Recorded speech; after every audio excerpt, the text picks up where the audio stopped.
Everyone, आज हम parabolic equation की कैनोनिकल फॉर्म में रिड्यूस करेंगे। कैनोनिकल फॉर्म क्या होती है? जो आपकी गिवन डिफरेंशियल इक्वेशन है उसको एक सिंपल फॉर्म में रिड्यूस करेंगे by suitable change of independent variable. जो चेंजेस करने के बाद जो हमें नई पार्शियल डिफरेंशियल इक्वेशन मिलेगी उसको हम canonical form of given differential equation कहेंगे। तो क्या हुई definition? The given equation be reduce to simply form by a suitable change of independent variable. This simpler form obtained is said to be canonical form of the given equation। Working rule क्या है भाई? कोई आपको second order partial differential equation दी हुई है, उसको आपको कैनोनिकल फॉर्म में रिड्यूस करना है, तो उसके लिए क्या क्या स्टेप होंगे? फर्स्ट स्टेप, आपकी जो given second order partial differential equation है उसको आप स्टैंडर्ड सेकंड ऑर्डर पीडी से कंपेयर करेंगे, जो कि ये आपको इक्वेशन 1 दी हुई है।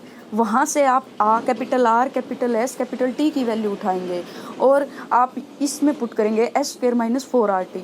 इसको सोल्व करने के बाद आपको पता चलेगा या तो ग्रेटर देन 0 है, या वो इक्वल टू 0 है, या वो लेस देन 0 है। तो हम पैराबोलिक के लिए काम करेंगे तो वो इक्वल टू 0 ही आएगा आपका।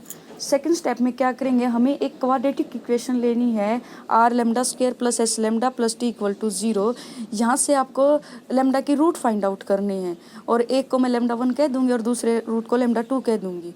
वो आपके रियल और सेम होंगे पैराबोलिक के लिए। फिर नेक्स्ट स्टेप में क्या है? फिर हम इक्वेशन कंसीडर करेंगे dy/dx plus lambda 1 is equal to 0। वहाँ से उसको सोल्व करेंगे तो हमें एक फंक्शन ऑफ एक्स वाई मिलेगा, उसको हम u कह देंगे। तो फर्स्ट स्टेप में उसको u कह देंगे तो v आपको एक इंडिपेंडेंट फंक्शन एज्यूम करना पड़ेगा।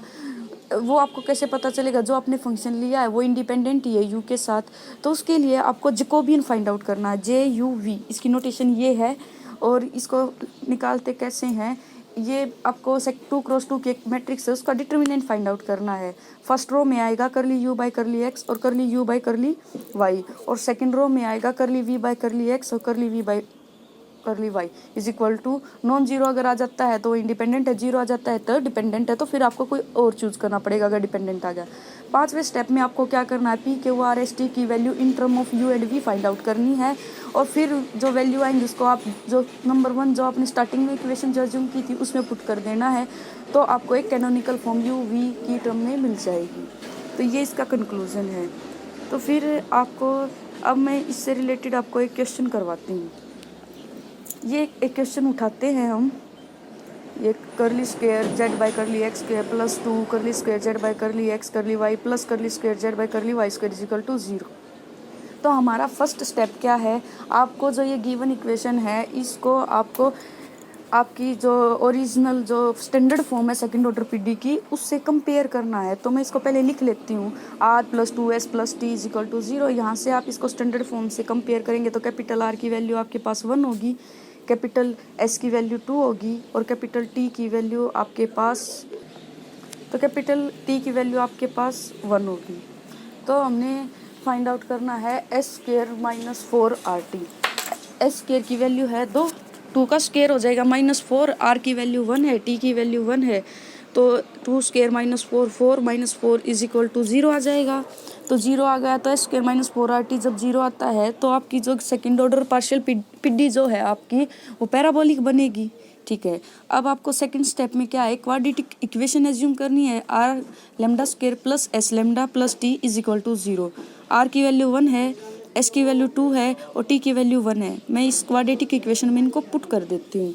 तो lambda square plus 2 lambda plus 1 is equal to 0।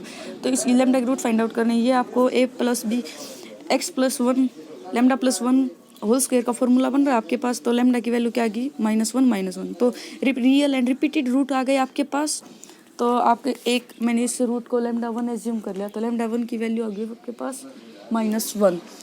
अब आपको थर्ड स्टेप में क्या करना है? हमें इक्वेशन कंसीडर करनी है dy/dx plus lambda 1 is equal to 0, और लेमडा 1 की वैल्यू है मेरे पास -1, वो पुट कर दी, फिर इसको क्रॉस मल्टीप्लाई करवा दिया, तो dy minus dx is equal to 0। अब दोनों साइड इंटीग्रेट करवा दो, तो y minus x is equal to constant, इसको मैं u मान लेती हूँ। u आपका एक फंक्शन हो गया एक्स वाई का, y माइनस एक्स। अब आपको नेक्स्ट अब हमें एक इंडिपेंडेंट फंक्शन एज्यूम करना है।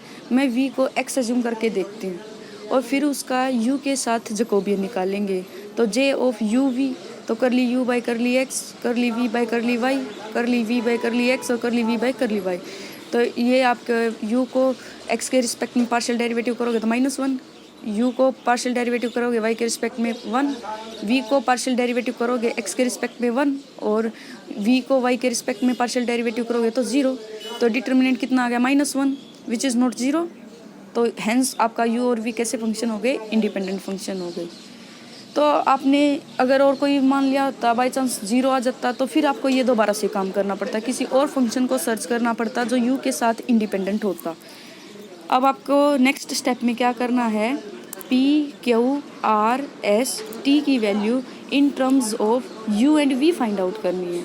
तो पहले मैं u का partial derivative with respect to x और y निकाल लेती हूँ, फिर v का partial derivative with respect to x and y निकाल लेते हैं, फिर उनको पुट कर देंगे। हमारा बार बार ये करके देखना नहीं पड़ेगा। तो y आपका y माइनस u आपका y माइनस एक्स फंक्शन है, तो u को partial derivative with respect to x करेंगे तो -1 आ जाएगा, u को partial derivative with respect to y करेंगे 1 आएगा, v को partial derivative with respect to x करेंगे 1, v को y के रिस्पेक्ट टू पार्शियल डेरिवेटिव करेंगे तो 0। तो अब आपको p निकालेंगे, p क्या होता है, करली z y करली x। तो z अब आपका z function of u v हो गया है, तो इसको पार्शियल डेरिवेटिव पहले u के रिस्पेक्ट में करेंगे फिर v के में। तो करली z y करली u और u फंक्शन है x y का, तो करली u y करली x प्लस करली z y करली v और करली v बाई करली x। तो करली u बाई करली x की वैल्यू ऊपर से -1 इसमें पुट कर दी, करली v बाई करली x की ऊपर से वैल्यू 1 पुट कर दी। तो इनको सोल्व किया तो आपके पास p की वैल्यू क्या आ गई, करली z by curly v minus करली z बाई करली u। तो करली बाई करली x इसके इक्विवेलेंट हो गया। तो करली बाई करली x आपका इक्विवेलेंट हो गया करली u बाई करली u माइनस करल बाई करल v। तो अब आपको q फाइंड आउट करना है। q क्या होता है, करली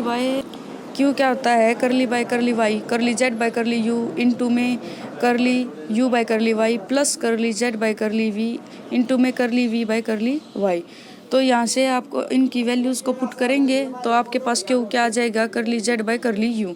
तो ये आपका इक्विवेलेंट इसके हो जाएगा। r क्या होता है, करली स्क्वायर z बाई करली x स्क्वायर, तो इसको मैं करली बाई करली x इंटू करली बाई z बाई करली x लिख सकती हूँ। और इक्वेशन 2 और 3 से इनकी वैल्यू इसमें पुट कर देती हूँ और इनको सोल्व कर लेती हूँ। तो r की वैल्यू आपके पास आ जाएगी करली square z by curly v square -2 curly square z करली u इंटू करली v plus curly square z by करली u स्क्वायर।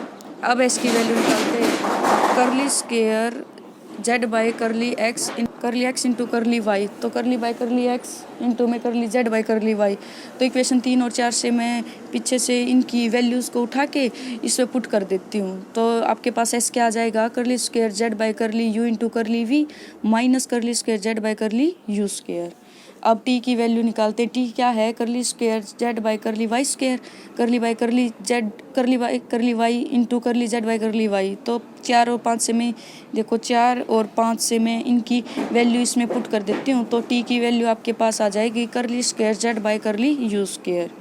अब ये आपके पास r की वैल्यू, s की वैल्यू, t की वैल्यू। अब देखो इक्वेशन 1 में मुझे किस किस की वैल्यू चाहिए, r की चाहिए, s की चाहिए और t की चाहिए।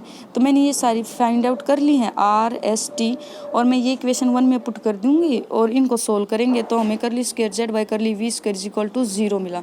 तो हमें एक partial differential equation z u और v की टर्म्स में मिलनी चाहिए, तो वो मिल गई। तो hence this is the required canonical form for second order partial differential equation. ऐसे आप और क्वेश्चंस भी हम ट्राई कर सकते हैं, और कोई प्रॉब्लम आए तो उनको बस ये ध्यान रखना है कि आपको स्टेप नहीं भूलने हैं। अगर हम स्टेप्स को फॉलो करते रहेंगे तो हमारा काम बन जाएगा, हमारी कैनोनिकल फॉर्म हमें मिल जाएगी। इससे आगे क्वेश्चन ये बन सकता है आप इसको सोल्व करो, उससे आगे तो कोई काम ही नहीं है, इसको इंटीग्रेट कर देंगे और फिर आपको लास्ट में जो u और v का जो फंक्शन मिलेगा उधर u और v की वैल्यू पुट कर देंगे, तो वो काम तो ईजी सा ही है और बस इन्हीं स्टेप्स को फॉलो करना है।